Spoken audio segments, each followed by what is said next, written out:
ত্রয়োদশ জাতীয় সংসদ নির্বাচনকে সামনে রেখে ফরিদপুরের সংসদীয় আসনগুলোতে প্রচার প্রচারণায় ব্যস্ত সময় পার করছেন জোট ও স্বতন্ত্র প্রার্থীরা।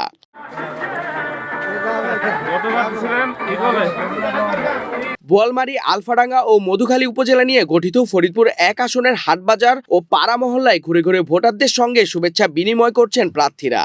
এই আসনে মোট ভোটার সংখ্যা ৫,১০,০০০-এরও বেশি। ১৯৬টি ভোট কেন্দ্রে ভোট গ্রহণ হবে, সেখানে মোট ৯ জন দলীয় ও স্বতন্ত্র প্রার্থী প্রতিদ্বন্দ্বিতা করছেন। মধুখালী উপজেলার বিভিন্ন এলাকায় গণসংযোগ করেন জাহাজ প্রতীকের স্বতন্ত্র প্রার্থী আরিফুর রহমান দোলন। দিনভর প্রচারণা শেষে তিনি বাজারে ব্যবসায়ী ও সাধারণ ভোটারদের সঙ্গে মতবিনিময় করেন।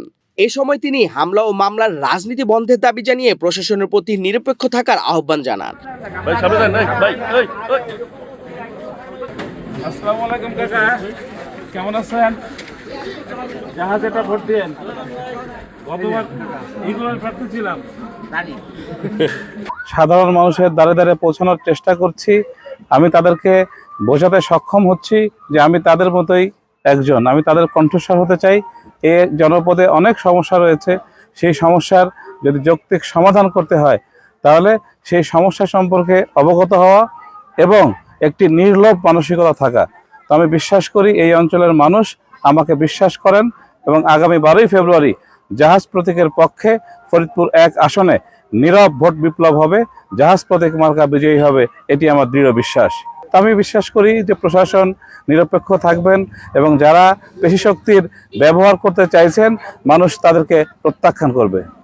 এই আশ্বাস আমি দিতে পারি যে আমরা কোনো উস্কানিতে পা দিব না। আমরা চুপচাপ থেকে আগামী 12ই ফেব্রুয়ারি জাহাজ প্রতীকের পক্ষে ভোট দিয়ে জাহাজ মার্কাকে বিজয়ী করার মাধ্যমে জনগণের অধিকার আদায় করে ছাড়ব।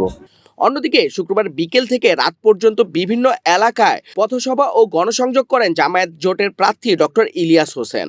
তিনি বলেন ১১ দলীয় জোট একসঙ্গে নির্বাচনী মাঠে কাজ করছে, তবে কিছু এলাকায় বাধার মুখে পড়ার অভিযোগ করে লেভেল প্লেইং ফিল্ড নিশ্চিতের দাবি জানান তিনি।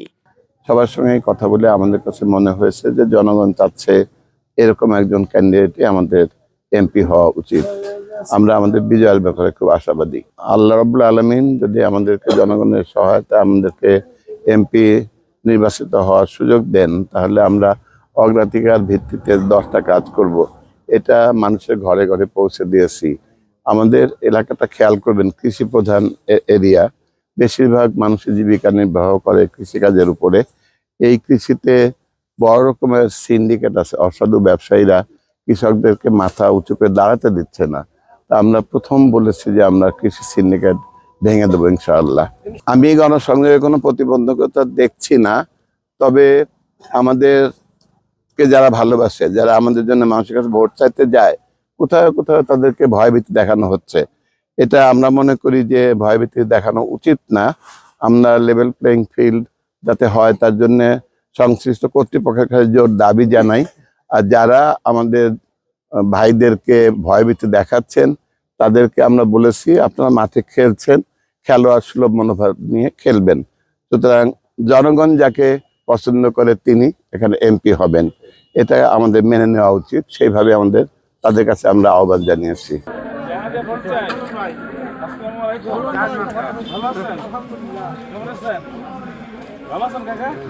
জাহাজে বসতে